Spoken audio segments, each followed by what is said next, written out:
آپ کے علم میں ہوگا بھی پچھلے دنوں جو نجی چینل پہ بھی مسئلہ بنا ہے، انہوں نے ایک تو یزید والا مسئلہ اٹھایا کہ جی ڈاکٹر ذاکر نائک صاحب نے یزید کو رضی اللہ تعالیٰ عنہ کہا، اور دوسرا انہوں نے کہا جی کہ ذاکر نائک نے یہ کہا کہ جی آج کی تاریخ میں رسول پاک صلی اللہ علیہ وسلم بھی نعوذ باللہ مردہ ہو چکے ہیں اور ہم ان سے بھی نہیں مانگ سکتے، بلکہ انہوں نے کہا مان نہیں سکتے ان کو. چلو وہ شاید ان کی سلپ آف ٹنگ تھی. تو اس بارے میں تھوڑا وضاحت فرما دیں کہ آیا یہ کلمات کفر ہیں؟ یزید کو رضی اللہ تعالیٰ عنہ کہنا یا رسول پاک صلی اللہ علیہ وسلم کو نعوذ باللہ مردہ کہنا، کیا کلمہ کفر ہے یہ؟ پہلی بات تو یہ ہے میرے بھائی کہ یہ آج کل جو کچھ ہمارے ٹی وی چینلز کے اوپر مذہبی منافرت اور تکفیری سوچ عام کی جا رہی ہے نا، پیمرا کو اور چیف جسٹس کو اس کا نوٹس لینا چاہیے. ایسے تمام اینکرز اور علماء کے اوپر پابندی ہونی چاہیے جو مذہبی منافرت پھیلا رہے ہیں. مذہبی اختلاف کا سب سے بڑا میں حامی ہوں. اختلاف رائے کریں دلائل کے ساتھ. قرآن اس چیز کو کم از کم 300 دفعہ کہتا ہے، ہاتو برہانکم ان کنتم صادقین، لاؤ دلیل اگر تم سچے ہو.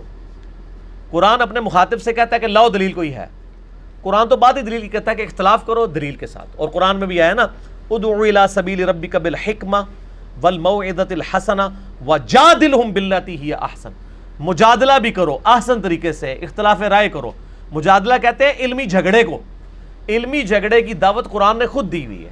میں کہتا ہوں علمی جھگڑا ہونا چاہیے، لڑائی کٹائی والا نہیں، علمی اختلاف.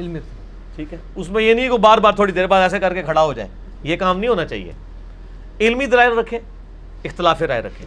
لیکن یہ کچھ چینلز جو یہ حرکتیں کر رہے ہیں نا جی، ان میں سے ایک چینل ٹاپ آف لسٹ ہے جس میں نے پچھلی دفعہ مسئلہ 178 ریکارڈ کرا کے نا 5 گھنٹے کا، اس چینل کی ساری بدعقیدگیوں کو اور بد عقیدہ علماء کو قیامت تک کے لیے دفن کر دیا. اب دوبارہ اس پہ ہم نے ویڈیو ریکارڈ ہی نہیں کرانی. مسئلہ 178 5 گھنٹے کا، کوئی دنیا جان کا مسئلہ جو انہوں نے ڈسکس کیا ہے. اس رمضان میں بھی جو پینے ڈال کے بیٹھے ہوئے ہیں یہ وہی ہیں جو پچھلی دفعہ تھے. میں ڈسکس کر چکا ہوں، دوبارہ ضرورت نہیں ہے. ان کا نوٹس لینا چاہیے، یہ تکفیری سوچ کو عام نہ کریں. اور میں نے دیکھا ہے وہ ابھار رہے تھے، خصوصاً اہل حدیث مکتبہ فکر کو ٹارگٹ کیا ہوا تھا کہ یہ گستاخ ہیں، واجب القتل ہیں، یہ ہیں وہ ہیں. اختلاف رائے رکھیں علمی دلائل کے ساتھ، زبردستی کسی کے اوپر فٹ کرنے کی کوشش نہ کریں. رہا یزید کا مسئلہ، تو میرے بھائی یزید کا مسئلہ تو بہت چھوٹا ہے. ہم نے تو یزید سے بھی بڑے بڑے مسئلے جو ہیں خلافت و ملوکیت کے، میری ویڈیوز یوٹیوب کے پر ریکارڈ ہیں. آپ یوٹیوب پہ جا کے لکھیں حضرت معاویہ رضی اللہ تعالیٰ عنہ اور یزید کے بارے میں سنی عقیدہ، لاکھوں لوگ میری ویڈیو دیکھ چکے ہیں. ایک اور ویڈیو ہے یزید اور جنتی لشکر، ایک طرف ڈاکٹر ذاکر نائک کی تصویر ہے تھم نیل پہ، ایک طرف میری ہے. میں نے علمی دلائل کے ساتھ ان کے ساتھ اختلاف کی ہے کہ وہ جنتی لشکر میں نہیں تھا شامل. علمی طریقے سے جواب دیں. یزید کا مسئلہ جب 2009 کے اندر ڈاکٹر ذاکر نائک نے اٹھایا نا، تو اس کے بعد صرف لوگوں نے گالی گلوچ کی ہے. میرے علم میں صرف 3 بندے ہیں جنہوں نے علمی رد کیا ہے ڈاکٹر ذاکر نائک کا بائی نیم. ایک یہ ہے کہ ویسے رد کرنا، وہ تو بڑے لوگ نکلے ہوئے ہیں، لیکن وہ ان میں سے ایسے لوگ بھی ہیں کہ جو ڈاکٹر ذاکر نائک کے مکتبہ فکر سے تعلق رکھتے ہیں، اس لیے اس کا نام نہیں لیتے، ان کو تو میں اس میں شامل نہیں کرتا ہوں. 3 بندے ہیں جنہوں نے بائی نیم علمی رد کیا ہے. پہلے نمبر پہ مولانا اسحاق صاحب رحمہ اللہ تعالی، المتوفا 2013 عیسوی، 28 اگست 2013 کو فوت ہوئے. میں نے ان کا جنازہ بھی پڑھا، اور میرے لیے تو 2013 کا سال سمجھ لیں کہ ایک غمگین سال تھا. 28 اگست کو یہ فوت ہوئے 2013 میں، اور 10 نومبر 2013 کو شیخ زبیر علی زئی صاحب فوت ہو گئے. دونوں کا جنازہ بھی پڑھا. آپ بھی بلکہ دونوں دفعہ ساتھ ہی تھے میرے، دفنانے تک ہم ساتھ رہے الحمدللہ. تو شیخ زبیر صاحب نے بھی رد کیا، لیکن ذاکر نائک کا نام لے کے نہیں کیا. بائی نیم رد اگر کسی نے کیا نا شیروں کی طرح، وہ مولانا اسحاق صاحب تھے. اس کے بعد اگر کسی نے رد کیا تو ڈاکٹر طاہر القادری صاحب نے کیا. باقی جس کو کہتے ہیں نا اس کو منطقی انجام تک پہنچانا، تو بغیر غرور اور تکبر کے، وہ صرف ایک بندے نے کام کیا ہے، انجینئر محمد علی مرزا نے. اور ہم نے ریسرچ پیپر بھی لکھ دیا. اے دکھاؤ، اٹھو جی، اٹھو دکھاؤ، اے دکھاؤ. یہ کہتے ہیں بار بار دکھانا ہے. یہ ان بھائی قرآن اور علی ساتھ رہیں گے قیامت تک. ٹھیک ہے نا جی، وہ تو حدیث ہے.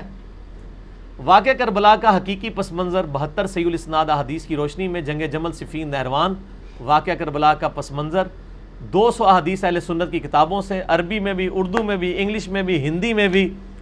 دنیا میں جو یہ ریسرچ پیپر جتنا عام ہوا ہے الحمدللہ، PDF بھی اس کا ڈاؤن لوڈ کریں 5B ریسرچ پیپر اہل سنت پاک.com سے. اس میں میں نے یہ سارا وہ یزید والا جنتی لشکر والا سارا اس میں وہ بھی کور کیا ہے. اور ہم نے پچھو گل شروع کی ہے جی حضرت عمر کی شہادت سے لے کے واقعہ کربلا تک رضی اللہ تعالیٰ عنہ علیہ السلام. تو ڈاکٹر ذاکر نائک سے مسئلہ مس ہینڈل ہوا ہے، لیکن زیادتی کی ہے ڈاکٹر ذاکر نائک کے مخالفین نے بھی. ایک اس سے تو چلے زیادتی ہوئی. انہوں نے ڈاکٹر ذاکر نائک کو یہ پورٹریٹ کیا کہ ڈاکٹر ذاکر نائک نعوذ باللہ سیدنا حسین علیہ السلام کے مخالف ہیں. توبہ توبہ توبہ.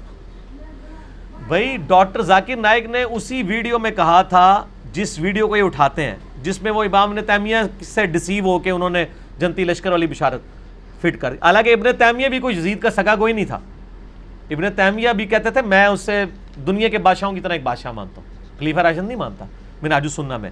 لیکن دوسری طرف جنتی لشکر کی بشارت بھی فٹ کر دی جو آج تک اہل حدیث کو فٹ ہوئی ہوئی ہے. ایک غلطی وہ ایک بزرگان دین کر گئے نے انہوں نے، وہ فٹ ہے. اچھا، ڈاکٹر ذاکر نائک نے اسی ویڈیو میں کہا تھا کہ آج کی ڈیٹ میں جو حضرت حسین کا قاتل ہے یا اس کی مدد کرنے والا ہے میں اس پہ لعنت بھیجتا ہوں. اس کا موقف یہ تھا کہ یزید ڈائریکٹلی انوالو نہیں تھا، وہ انڈائریکٹلی بھی نہیں مانتے. تو یہ ایک اس کو علمی غلطی لگی نا. ایک بندہ کہتا ہے میں یزید کو مانتا ہی نہیں ہوں کہ اس میں شامل تھا حضرت حسین کے قاتلین میں، وہ یہ کام کر ہی نہیں سکتا. تو سر آپ اس کو بینیفٹ آف ڈاؤٹ دیں گے نا. جس طرح ڈاکٹر اقبال جو ہیں جن کو سارے کی الامت مانے ہوئے ہیں، وہ امام مہدی کا انکار کرتے ہیں. وہ کہتے ہیں مہدی کا عقیدہ ہی فراڈ ہے.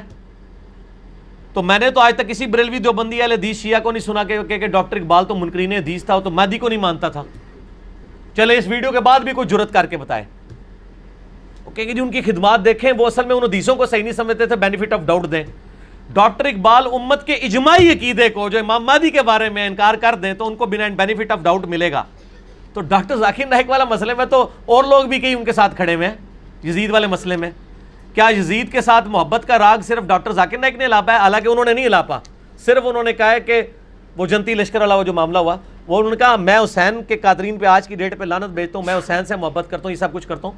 باقی ان سے جو کچھ چھوٹا والا معاملہ ہے وہ تو سر شروع سے چل رہا ہے. امام محمد غزالی جو سارے صوفیوں کے امام ہیں، سارے بزرگان دین کے ماننے والوں کے امام ہیں، المتوفا 505 ہجری. امام غزالی کی بزرگی پہ تو کسی کو شک نہیں ہے. امام غزالی نے احیاء العلوم میں لکھا ہے کہ یزید کا نہ قاتل حسین ہونا ثابت ہے اور نہ یہ ثابت ہے کہ اس نے حضرت حسین علیہ السلام کے قتل کا کبھی حکم دیا ہو. اور انہوں نے کہا اس کی وجہ سے جو لوگ یزید کو برا بھلا کہتے ہیں وہ زیادتی کر رہے ہیں، جو یزید پہ لعنت بھیج رہے ہیں وہ غلط کر رہے ہیں. اور انہوں نے یہاں تک کہا ہے کہ جو یزید پہ لعن تان کرتے ہیں لعنت ان کے اوپر پڑے، کیونکہ لوٹتی ہے ان کے اوپر، کیونکہ وہ ناحق ایک بندے کے اوپر لعنت کر رہے ہیں. تو اس وقت جتنے لوگ یزید کے خلاف بول رہے ہیں نا، ان کے جو بزرگان دین امام غزالی ہیں نا، وہ ان کو لعنتی سمجھتے ہیں یزید کے خلاف بولنے والوں کو. تو اب میں ان لوگوں سے جو ٹی وی چینل پہ آ کے کہتے ہیں ڈاکٹر ذاکر نائک نہیں ہے، ڈاکٹر ذاکر نالائق ہے، وہ آپ کے پنڈی کے ایک مفتی صاحب ہیں، نام نہیں میں لیتا، سب کو پتہ چل جائے گا. وہ کہتے ہیں ڈاکٹر ذاکر نالائق. تو میں اسے پوچھتا ہوں ڈاکٹر ذاکر تو نالائق ہوئے اور آپ کے بزرگان دین امام محمد غزالی المتوفا 505 ہجری 505 ہجری جو پوری تصوف جن کے اوپر کھڑی ہے، وہ تو کہتے ہیں جو یزید کو پہ لعنت بھیجے اس پہ لعنت لوٹے گی. تو انہی مفتی صاحب نے جو پنڈی والے ہیں انہوں نے نجی چینل کے اوپر کہا یزید لعنتی. تو مفتی صاحب امام غزالی آپ پہ لعنت بھیج کے گئے ہوئے ہیں، تو آپ ذاکر نائک کے اوپر تو بعد میں آئے، پہلے اپنے بزرگوں کے اوپر. اب آپ فیصلہ کریں آپ دونوں میں سے کس پہ لعنت لوٹ رہی ہے. ہاں انجینئرنگ کی تھی میں کہ امام غزالی فرما رہے جو یزید تے لعنت بھیجے وہ لعنتی، اور پنڈی والے مفتی صاحب نے کہا ہے کہ یزید لعنتی. ان پنڈی والے مفتی صاحب دے اپنے اتنے لعنت آئی ہے یا یزید اتنے گئی ہے یا امام غزالی اتنے گئی ہے؟ پھکی ساڑھے کو تو پھر اس طرح دے جواب جے. اے کلپ چڑھے گا نا انشاءاللہ تعالیٰ سارا دی طبیعت صاف ہو جائے گی. ہم سب کو ایک اصول پہ غلط سمجھتے ہیں. میں نے امام غزالی کا رادہ آپ کو پتہ ہے 2014 میں مسئلہ 101 ریکارڈ کرایا تھا، خلافت و ملوکیت صحیح مسئلہ خروج اور فکر حسین حق پرستی کی علامت ہے. میں نے اس میں کہا تھا کہ امام غزالی بھی یزید والے مسئلے میں غلط ہیں اور امام ابن تیمیہ بھی غلط ہیں اور ڈاکٹر ذاکر نائک بھی غلط ہیں. لیکن میں نے غزالی کی تکفیر تو نہیں کر دی اس مسئلے میں. اگر اس مسئلے میں تکفیر بنتی ہے تو پہلے امام غزالی کی تکفیر کریں یہ لوگ جو ڈاکٹر ذاکر نائک کی یزید کے مسئلے میں اگر وہ کر رہے ہیں تکفیر, تو کہیں گے نہیں اس کی بھی غلطی, اس کی انشاءاللہ وہ فارغ ہو جائیں گے. میں کوئی ڈاکٹر ذاکر نائک کا یعنی اس کا چمچہ نہیں ہوں. میں سب سے پہلے میں نے ہی ویڈیو اس کے خلاف ریکارڈ کرائی ہیں اور سچ پیپر لکھے اس کو ای میلز کی, لیکن ایک خاص لمٹ سے آپ کو آگے نہیں جانے دیں گے. حضرت امیر معاویہ رضی اللہ تعالیٰ کی غلطیاں آپ بخاری مسلم سے ضرور بیان کریں, ہم آپ کو نہیں روکیں گے, لیکن آپ جب ان پہ لعنت کرنی شروع کریں گے پھر ہم حضرت معاویہ کے دفاع کے ساتھ کھڑے ہو جائیں گے کہ نہیں, جو بندہ فوت ہو چکا ہے اس پہ آپ کو لعنت کرنے کا حق نہیں ہے, جو صحابی بھی ہو. میرا یوٹیوب پہ کلپ بھی ہے, حضرت معاویہ پہ لعنت کرنا حرام ہے, لیکن لمٹ نہیں کراس کرنی, ایگزیجریشن نہیں کرنی. یہاں کیا کرتے ہیں, جس کو 10 ہوتا ہے نا اس کے ساتھ 3 صفریں لگا کے 1000 بنا دیتے ہیں, جو 1000 ہوتا ہے اس کے تینوں ہی اڑا دیتے ہیں. جس کو بڑھایا بڑھا ہی دیا, جس کو کم کیا کم ہی کر دیا. تو ڈاکٹر ذاکر نائک کا بھی مسئلہ ہے کہ ہم اس سے علمی اختلاف رکھتے ہیں. اس مسئلے میں تو اس کی تکفیر نہیں بنتی قطعاً. اگر بنتی ہے تو ڈاکٹر ذاکر نائک سے پہلے امام غزالی نے یہ کیا, پھر ان کے بعد جو عبد المغیث نامی ایک بہت بڑے عالم دین گزرے ہیں جن کے رد پہ کتاب لکھی تھی امام ابن جوزی نے, الرد علی المتعصب العنید المانع من ذم یزید, یہ اس سرکش کا رد ہے جو یزید کو برا نہیں کہتا. اس کتاب کے رائٹر کون ہے؟ امام ابن جوزی المتوفا 597 ہجری, جو شاگرد ہیں شیخ عبد القادر جیلانی رحمۃ اللہ علیہ المتوفا 571 ہجری کے. ابن جوزی شاگرد ہے شیخ عبد القادر جیلانی رحمۃ اللہ علیہ کا اور محدث ہے. اگر مجھ سے پوچھیں تو وہ علم میں اور حدیث کی فیلڈ میں شیخ عبد القادر جیلانی سے اوپر ہیں. یہ ہو سکتا ہے کہ شاگرد استاد سے آگے نکل جائے, حدیث کی فیلڈ میں شیخ عبد القادر جیلانی سے بہت اوپر ہیں, ویسے ان کے شاگرد ہیں امام ابن جوزی. ان کی کتاب دیوبند نے ترجمے سے چھاپی ہے, ہماری ویب سائٹ ahlesunnatpak.com میں بکس والے پورشن میں 9 نمبر 10 نمبر کے اوپر یہ کتاب موجود ہے, اردو ترجمے کے ساتھ. شاہ نفیس اکیڈمی لاہور سے دیوبندیوں نے شائع کی ہے. انہوں نے چھوڑا ہی کچھ نہیں ہے یزید کا. تو وہ جس زمانے میں وہ لکھی گئی اس زمانے میں یزید کے طرفدار موجود تھے, ان لوگوں کو بھی آپ لین حاضر کریں. ٹھیک ہے, سب کو کہہ رہے ہیں. میں یہ نہیں کہہ رہا کہ ڈاکٹر ذاکر نائک کو چھوڑ دیں, نہ, یہ دوسرے لوگ ہوتے ہیں جو یہ کہتے ہیں کہ یار پتر تو کیوں فیل ہویا, ابا جی تھوڑے دوست دا منڈا بھی فیل ہو گیا لہذا منو بھی چھوڑ دو. نہیں, میں کہتا ہوں سارے کے ابوں کو ایک جگہ حاضر کریں. باقی لوگ کیا کرتے ہیں, مناظروں میں بیٹھتے ہیں اور مناظرے کی پہلی شرط رکھتے ہیں کہ اگر آپ نے ہماری کو گستاخانہ عبارت نکالی اور اسی لیول کی آپ کے بزرگ کی بھی نکل آئی تو وہ نیوٹرل ہو جائے گی, پھر دونوں کو معافی مل جائے گی. ہاں سر, وہ پنڈی والے مفتی صاحب اور ایک پنڈی والے, ایک سعودیہ والے کے جو بڑے بھائی ہیں پنڈی والے, دونوں کا جو مناظرہ ہوا ہے اس کی شرائط کے سٹارٹ میں یہی ہے کہ اگر آپ نے کوئی ہمارے بزرگ کی گستاخی نکالی اور وہی گستاخی آپ کے بزرگ کی بھی نکل آئی تو ہونا چاہیے جیسے کہ دویا نہیں بیڑا غرق, ہونا کہا جو دویا نو معافی مل جائے گی. ہم وہ نہیں ہیں, ہم کہتے ہیں جب نکلے گی تو دونوں فارغ. ہم کہتے ہیں آپ ڈاکٹر ذاکر نائک کا بھی رد کریں, آپ امام غزالی کا بھی رد کریں, آپ عبد المغیث کا بھی رد کریں, آپ ان سارے لوگوں کا رد کریں. اور آپ کو پتا ہے احمد بریلوی صاحب نے کیا لکھا ہے؟ انہوں نے کہا ہم یزید پہ لعنت کرتے نہیں ہیں, کسی کو روکتے نہیں ہیں. تو یزید پہ تو احمد بریلوی صاحب نے بھی لعنت نہیں کی ہے, اور کہتے ہیں ہم سکوت اختیار کرتے ہیں. تو یہ پنڈی والے مفتی صاحب کا یہ موقف ہے کہ یزید کے مسئلے میں ان کو تو کہا جاتا ہے شمشیر اعلیٰ حضرت. جس اعلیٰ حضرت کی وہ شمشیر ہے وہ تو کہتے ہیں ہم یزید پہ لعنت کو جائز نہیں سمجھتے. کوئی کرے گا اس کو روکیں گے نہیں, خود کریں گے نہیں. تو پوچھا گیا کیوں؟ تو انہوں نے کہا اس لیے کہ ہمارے امام حنیفہ رحمہ اللہ جو ہیں اس معاملے میں خاموشی اختیار کرتے ہیں, اور امام حنیفہ کے ماننے والے سب سے زیادہ یزید کے خلاف فتوے جاری کر رہے ہیں. تو لوگوں کو یہ بھی بتائیں کہ ہمارے امام حنیفہ تو خاموش تھے, وہ یزید کو کچھ نہیں کہتے تھے. ہم کہہ رہے ہیں چونکہ ہم حنفی ہیں. تو لوگ آپ کو خود ہی پوچھیں گے کہ آپ کون سے حنفی ہیں کہ آپ کے امام صاحب تو خاموش تھے. میں یہ ان کو الزامی بات کر رہا ہوں, میں ان کے ساتھ نہیں ہوں. میں تو یزید کے بھی خلاف ہوں اور یزید کو تخت حکومت پہ بٹھانے والوں کے ساتھ بھی علمی اختلاف رکھتا ہوں. ٹھیک ہے جی, مجھے تو کسی سے سرٹیفکیٹ کی ضرورت نہیں ہے, اور میں ایسی کھلی کتاب ہوں اس مسئلے کے اندر کہ دنیا میں مجھے جس طرح عمار ابن یاسر کو شیعہ ثابت کرنے کے لیے کسی دلیل کی ضرورت نہیں ہے نا, اس طرح مجھے شیعہ علی میں سے ثابت کرنے کے لیے پولیٹیکل ٹرم میں کسی کے سرٹیفکیٹ کی ضرورت نہیں ہے. تو یہ ڈاکٹر ذاکر نائک پہ اس حوالے سے جو تکفیر ہوئی ہے نا جی, وہ غلط ہے اگر کسی نے کی ہے. میں آپ کے الفاظ میں اگر کسی نے کی ہے, میرا خیال نہیں ہے کہ اتنے بیوقوف علماء کہ اس مسئلے پہ تکفیر کریں ڈاکٹر ذاکر نائک کی. ہم کہتے ہیں ہر ایک کو ایک ہی تلوار سے ہانکیں. یہ نہیں ہے کہ دوسرا مسئلہ تھا نا وہ مردہ والا. اب آ جائے مردہ والا. مسئلہ یہ ہے, اس پہ میرا کلپ چڑھ چکا ہے یوٹیوب کے اوپر, کیا وفات النبی صلی اللہ علیہ وآلہ وسلم بولنا گستاخی ہے؟ میرا خیال ہے 40,000 سے زیادہ لوگ ایک دن کے اندر دیکھ چکے ہیں اس یوٹیوب پہ اس ویڈیو کو, مور دین 40,000. ایک ایک چیز میں نے قرآن پاک سے 3 حوالے دیے ہیں, بخاری سے 5 حوالے دیے ہیں کہ صحابہ کرام نبی علیہ السلام کے لیے موت کا لفظ, وفات کا لفظ, خرج من الدنیا, فارق الدنیا, یہ سارے لفظ عام صحابی نہیں, حضرت ابو بکر, حضرت عمر, حضرت عائشہ, یہ لوگ بولنے والے تھے. قرآن پاک میں الفاظ موجود ہوئے ہیں.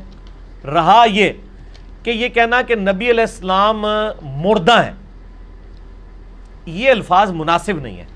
اس کی بجائے یہ لفظ استعمال کرنا چاہیے کہ نبی صلی اللہ علیہ وآلہ وسلم کو موت آ گئی ہے, آپ صلی اللہ علیہ وآلہ وسلم فوت ہو چکے ہیں, آپ صلی اللہ علیہ وآلہ وسلم اس دنیا سے جا چکے ہیں, اب آپ صلی اللہ علیہ وسلم قبر مبارک میں برزگی حیات کے ساتھ زندہ ہیں. اور ڈاکٹر ذاکر نائک کو نبی علیہ السلام کی قبر مبارک کی حیات کا انکار نہیں کرتے ہیں. مجھے بتائیں, آپ نے ایمانداری سے بتانا ہے, کیا یہ لفظ اس طریقے سے کہ ڈاکٹر ذاکر نائک نے مینشن کیا ہو کہ نبی مردہ ہیں, نعوذ باللہ, مجھے کسی ویڈیو میں نہیں ملا. جھوٹ بول رہے ہیں یہ. وہ یہ کہنا چاہ رہے ہیں کہ ڈاکٹر ذاکر نائک نبی علیہ السلام کو فوت شدہ مانتے ہیں. تو سر فوت شدہ تو صحیح مان رہے ہیں نا, نبی علیہ السلام کا جنازہ ہوا ہے نا, میرا کلپ چڑھا, یہ بھی جھوٹ بولا ہوا ہے.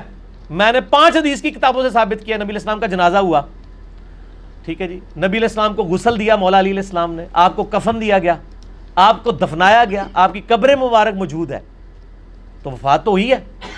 رہا وہ جو قرآن میں ہے وَلَا تَقُولُوا لِمَن يُقْتَلُ فِي سَبِيلِ اللَّهِ اموات, جی ہاں, یہ بہت کہ جو اللہ کی راہ میں مارے جائیں انہیں مت کہو کہ وہ مردہ ہیں.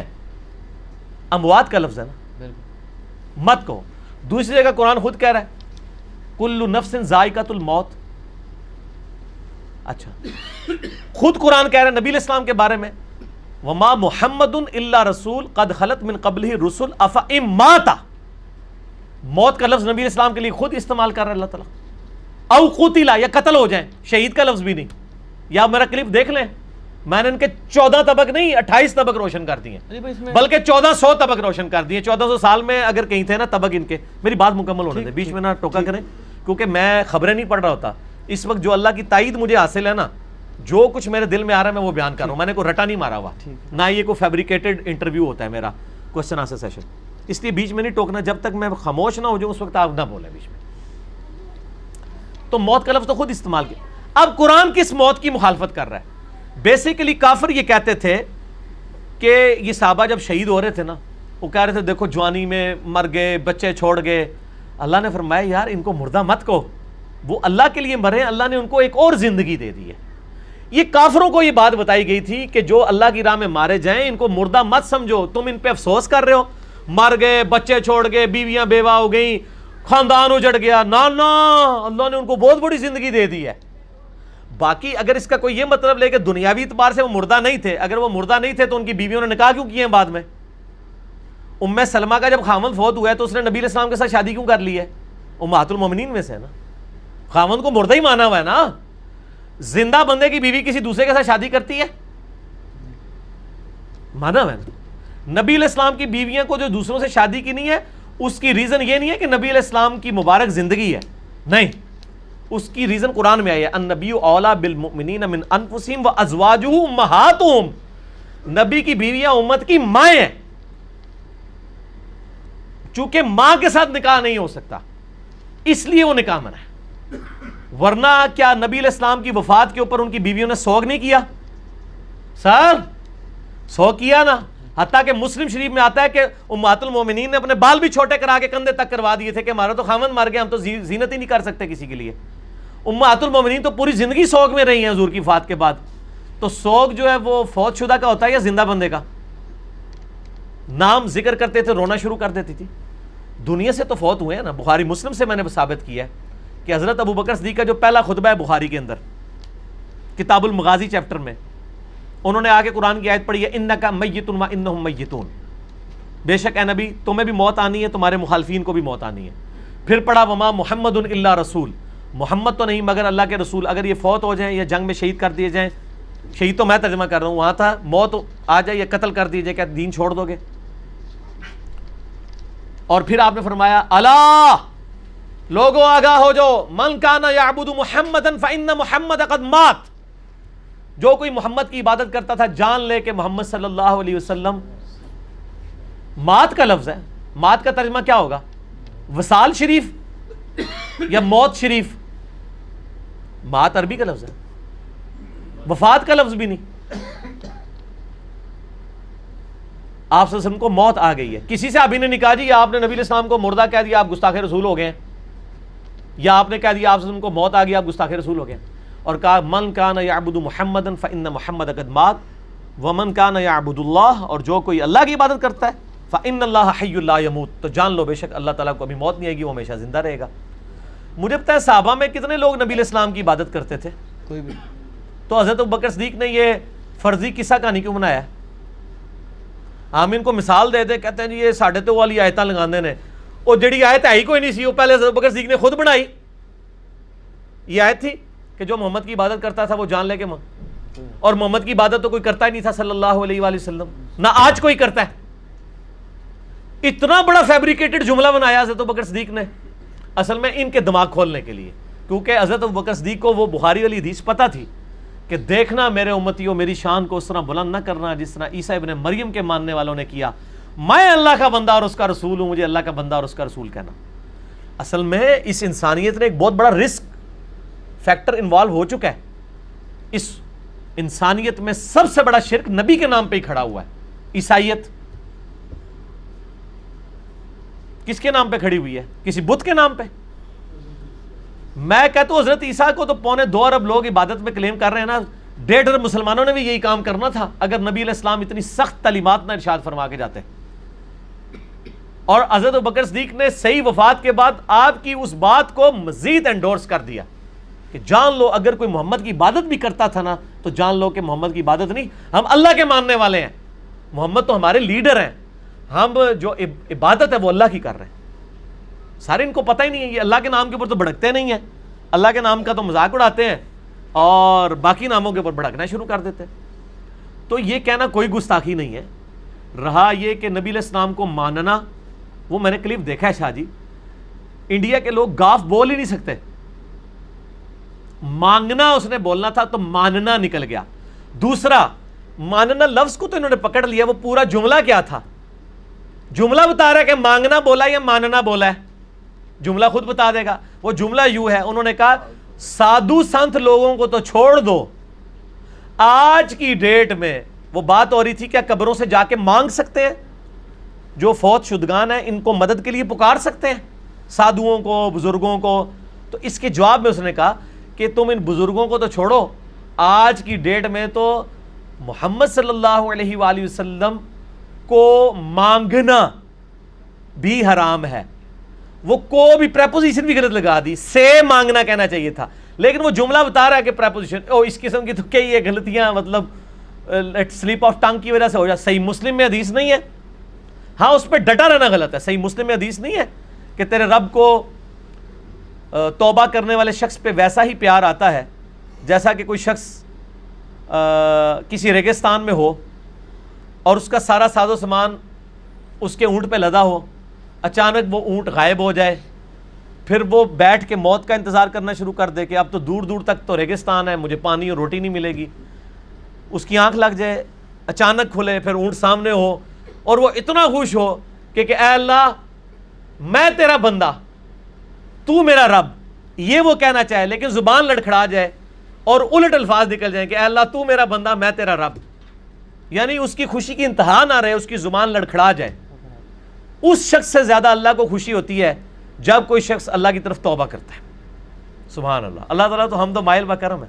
یہ مثال آپ صلی اللہ علیہ وسلم نے بیان کی زبان کے لڑکھڑانے کی، لیکن اس کی دلیل کے اوپر جو صوفیاء کے شطیحات ہیں نا، جو یہ کہتے ہیں صوفیاء نے بھی جو بولے ہیں نا وہ سارے گستاخانہ جملے، وہ نبی علیہ السلام کے بارے میں نہیں بولے ہوئے ہیں، صرف وہ صحابہ کے بارے میں بھی بولے، اللہ کے بارے میں بھی بولے، سب کے بارے میں بھی، اور بار بار بولے اور کتابوں میں بھی بار بار چھاپے. ایک بار کسی کا نکل جانا اور ہے، مثلا میری زبان سے نکل گیا، جس طرح نکل گیا وہ دجال کی بجائے کافر نکل گیا، تو مجھے ایک بندے نے توجہ دلائی کہ آپ نے کافر کہنا تھا، میں کہوں میں نے ٹھیک ہے، میں ہوں بھی کہوں گا، دوبارہ کہوں گا، حالانکہ یہاں تو پھر بھی کوئی مسئلہ نہیں، دونوں کا مطلب ہی ہے کہ لیکن ایک بندے سے زبان کی لغزش کی وجہ سے نکل گیا تو میرا بندہ میں تیرا رب, اور آپ اس کو کہتے ہیں میرے بھائی آپ نے غلط کہہ دیا, وہ کہے گا مجھے تو پتہ نہیں چلا, اچھا میں اب دوبارہ ریپیٹ کرتا ہوں. وہ یہ تو نہیں کہے گا میں دوبارہ بار بار ریپیٹ کروں گا, ایسے تو نہیں کرے گا نا. تو ڈاکٹر ذاکر نائک کو جب یہ پوائنٹ آؤٹ کیا گیا, اس نے ریٹن میں یہ جمع کروایا, سرکار لوکل تھانے میں اس نے ریٹن میں جمع کروایا کہ میں نے یہ بولنا تھا, یہ نکل گیا. لیکن یہ لوگ معاف کرنے کے لیے تیار نہیں ہیں, اور دوسری طرف ان کے بزرگوں کی گستاخانہ عبارتیں یہ خود چھاپ رہے ہیں, ہم نے ہائی لائٹ بھی کر دی ہیں, ان کی پرنٹنگ بند نہیں کر رہے ہیں. اپنی منجی سارے ڈنڈا کو نہیں وہ پھیردا, چوتھے ملے بڑے ہوئے ہیں, چیلنجنگ کر دینے ہو, ساڑھے نل چار کر لو, یہ کر لو, وہ کر لو. میں کہتا ہوں آپ چیلنج کریں اپنے ان بزرگوں کی کتابوں کو چھاپنے والوں کو جن میں گستاخانہ عبارتیں, آپ دوسرے محلے میں بیٹھے ہیں ان کو چیلنج نہ کریں, غلطی علمی طریقے سے ہائی لائٹ کریں. ڈاکٹر ذاکر نائک نے جو یہ مانگنے کا لفظ تھا وہ ماننا نہیں, اس نے بولا تھا مانگنا کہا تھا. تو نبی علیہ السلام سے آج کی ڈیٹ میں مانگنا, آپ صلی اللہ علیہ وآلہ وسلم کو مدد کے لیے پکارنا, اس نے کیا کہا تھا حرام ہے ڈاکٹر ذاکر نائک نے. میں کہتا ہوں یہ نبی علیہ السلام کی گستاخی ہے, اصل میں اس کو الفاظ کا چناؤ نہیں آتا. اب میں جو لفظ کر رہا ہوں نا یہ صحیح جا کے فٹ ہوگا, آرام کی وجہ سے تو وہ آپ کو پتا ہے توحید کے نام سے ہی ان کو چیڑا ہے اس پارٹی کو, کہتے ہیں دیکھ لو نبی کا گستاخ ہو گیا ہے. ہم آپ کو بتاتے ہیں آپ نبی علیہ السلام کے گستاخ ہیں جو نبی علیہ السلام سے آپ مانگ رہے ہیں, حالانکہ ہمارے نبی علیہ السلام ہمیں یہ تعلیم دے کے گئے ہیں کہ ہر مشکل اور پریشانی میں اللہ سے مانگنا ہے. آپ نبی علیہ السلام سے مانگ کر رسول اللہ کے بہت بڑے گستاخ بن رہے ہیں, کیونکہ آپ کی تعلیمات کے خلاف ہے. آپ نے کہیں تعلیم فرمایا کہ میری قبر مبارک پہ آ کے مجھ سے مانگ لینا؟ صحیح بخاری میں 1010 نمبر حدیث ہے. نبی علیہ السلام کی وفات کے بعد حضرت عمر کے دور میں جب قحط پڑ گیا, سیدنا عمر نے دعا کی, انا کننا نتوسل الیک, اے اللہ, اے بخاری شریف, یہ دکھانے کی نہیں دکھانی نہیں ہے سر, میں بتا رہا ہوں یہ پڑھی ہوئی نہیں ہے, پڑھی ہوئی ہے. اب میں اس میں سے وہ بخاری شریف چونکہ میرے سامنے ہے, میں 1010 نمبر حدیث کھول بھی لیتا ہوں کہ حضرت عمر کا کیا عقیدہ ہے کہ آج کی ڈیٹ میں نبی علیہ السلام سے مانگنا چاہیے کہ نہیں مانگنا چاہیے. ہاں جی, اللہم انا کننا نتوسل الیک بنبینا صلی اللہ علیہ وآلہ وسلم. قحط پڑ گیا, حضرت عمر نبی علیہ السلام کے چچا عباس ابن عبد المطلب کو لے کے نکلے اور کہا اے اللہ جب تک تیرے نبی ہم میں موجود تھے پہلے پہل ہم ان کو تیری بارگاہ میں توسل کے طور پر پیش کرتے تھے. اور توسل کا مطلب کیا کہ ان کی دعا کی برکت سے بارش نازل ہوتی تھی. فتسقینا, تو ہم پہ بارش برسا دیا کرتا تھا. وَإِنَّا نَتَوَسَّلُ إِلَيْكَ بِعَمِّ نَبِيِّنَا, آج اب ہم نبی صلی اللہ علیہ وآلہ وسلم کے چچا کو توسل کے طور پر لے کے آئے ہیں. حضرت عباس کو ساتھ لے کے گئے تھے. فسقنا, پس ہم پہ بارش نازل فرما. قال, حضرت انس ابن مالک کہتے ہیں فیسقون, تو ان کے اوپر بارش نازل ہو جایا کرتی تھی. حضرت عمر کو پتہ کیا چاہیے تھا, وہ یہ کہتے کہ اے اللہ جب تک تیرے نبی ہم میں موجود تھے ہم ان کو لاتے تھے, اب ہم نبی علیہ السلام کی قبر مبارک پہ آئے ہیں. یا رسول اللہ صلی اللہ علیہ وآلہ وسلم, جب تک آپ قبر مبارک سے باہر تھے آپ ہمارے لیے دعا کرتے تھے, اب ہم آپ کو قبر پہ پکارتے ہیں, آپ اللہ کے حضور ہمارے لیے دعا کریں تاکہ اللہ تعالیٰ ہم پہ بارش نازل فرمائے. یہ جو فارمولہ آج ایک خاص پارٹی نے, ایک فرقے نے اپنی پبلک کو سکھایا ہوا ہے, حضرت عمر کو یہ فارمولہ نہیں آتا تھا. حالانکہ حضرت عمر وہ صحابی ہیں کہ بخاری مسلم میں آتا ہے صلح حدیبیہ کے موقع پر جب پانی کم پڑ گیا اور ساری طرف سے وہ ایک پیالہ جمع کیا گیا, تو حضرت عمر ہی وہ تھے جنہوں نے نبی علیہ السلام سے کہا تھا یا رسول اللہ اپنے مبارک ہاتھ اس میں ڈالیں تاکہ اس سے چشمے جاری ہوں. نبی علیہ السلام نے ایک پیالے میں ہاتھ ڈالا. جابر بن عبداللہ کہتے ہیں 1500 صحابہ نے پانی پیا, جانوروں کو پلایا, سٹور کر لیا, اور اللہ کی قسم ہم 1,00,000 بھی ہوتے تو وہ پانی اس سے بھی زیادہ تھا. حضرت عمر یہ کام کروا چکے تھے. تو میرا خیال ہے سب سے بیسٹ پرسنالٹی تھی حضرت عمر کہ وہ ایک پیالہ اٹھاتے, قبر رسول پہ جاتے اور کہتے یا رسول اللہ اپنا ہاتھ مبارک باہر نکالیں, اس پیالے میں رکھ دیں, امت کو سیراب کر دیں. یہ لا کے جعلی روایتیں مصنف ابن ابی شیبہ سے, جی ایک بدو آ گیا, عرابی آ گیا, اس میں عامش مدلس سے روایت کر رہا ہے. وہ جعلی روایتیں ایک دور کی کتابوں سے پیش کر رہے ہیں, اور خلیفہ راشد کا عمل صحیح بخاری کے اندر موجود ہے جو پوری امت کو عقیدہ بتا رہا ہے, وہ لیتے ہی نہیں ہے. ہمارا عقیدہ حضرت عمر والا ہے, ان کو تو وسوسہ بھی نہیں آیا کہ میں جا کے قبر مبارک پہ کہوں یا رسول اللہ میں نے تو یاد ہوگا آپ کو میں نے صلح حدیبیہ کے موقع پہ بھی آپ سے یہ چشمے جاری کروائے تھے, آپ مہربانی فرمائیں. لیکن نہیں, آپ ذرا دیکھ لیں وہ فضائل اعمال کے اندر بھی تبلیغی جماعت کی کتاب اور فیضان سنت دعوت اسلامی کی کتاب بریلوی دیوبندی دونوں نے اپنی کتاب میں لکھا ہے کہ حضور کی وفات کے 550 سال بعد شیخ احمد رفاعی نے آگے قبر رسول پہ شعر پڑھے تو نبی علیہ السلام نے قبر مبارک سے ہاتھ باہر نکال دیا. کتنا بڑا جھوٹ ہے. اما عائشہ کے لیے تو ہاتھ نہیں نکلا, سیدہ فاطمہ کے لیے تو ہاتھ نہیں نکلا جب اما عائشہ جمل کے لیے گئی ہیں. بعد میں جو شرمندہ ہوئی اس وقت نبی علیہ السلام روک لیتے. یہ سب جھوٹ فیبریکیٹڈ واقعات ہیں. بالکل آج کی ڈیٹ میں نبی علیہ السلام کیا کسی بھی فرشتے سے, کسی بھی مرے ہوئے بندے سے, چاہے وہ کوئی نبی ہو, فرشتہ ہو, فرشتے کو خیر بیچ میں سائڈ پہ کر دیں, کوئی جن ہو, کوئی بزرگ ہو, اس سے مانگنا گستاخی ہے نبی علیہ السلام کی شان میں, کیونکہ نبی علیہ السلام نے یہ تعلیم نہیں فرمایا. اچھا اب میں اجازت دو. اور اس کے اوپر میرا ڈیٹیل لیکچر ہے. مسئلہ نمبر 3, دعا صرف اللہ ہی سے.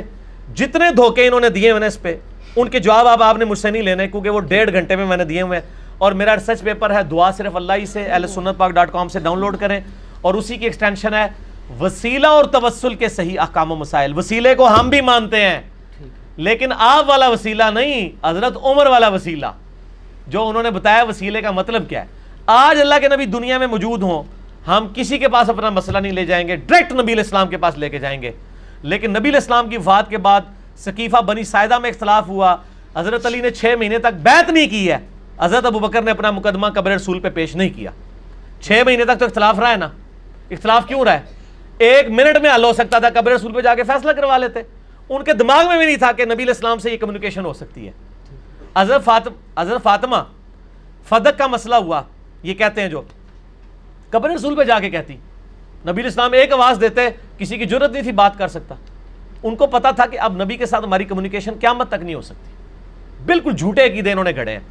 اس لیے آپ کو کسی حدیث میں خلفاء راشدین کے بارے میں نہیں ملے گا, بلکہ اس کے الٹ ملے گا. بخاری مسلم میں حدیث ہے, نبی علیہ السلام کی مبارک زندگی میں 70 صحابہ کو دھوکے سے شہید کر دیا گیا.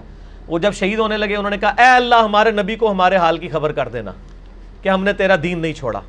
اور نبی علیہ السلام وہاں بیٹھے ہوئے اشک آنکھوں سے جاری ہیں, آپ کو اللہ تعالیٰ نے مطلع کر دیا. انہوں نے کہا یا رسول اللہ آپ دیکھ لیں ہم آپ کے امتی آپ کا دین نہیں چھوڑ کے جا رہے. کہا اللہ ہمارے نبی کو ہمارے حال کی خبر کر دینا. نبی علیہ السلام جب دنیا میں موجود تھے اس وقت صحابہ کا عقیدہ یہ تھا اتنی دور سے ہم اپنی بات نہیں پہنچا سکتے, اللہ کے ذریعے پہنچا سکتے ہیں. اور آج بھی مسلمان کا یہ عقیدہ ہے. ہم درود شریف کیا پڑھتے ہیں؟ اللہم صلی علی محمد. ٹھیک ہو گیا جی.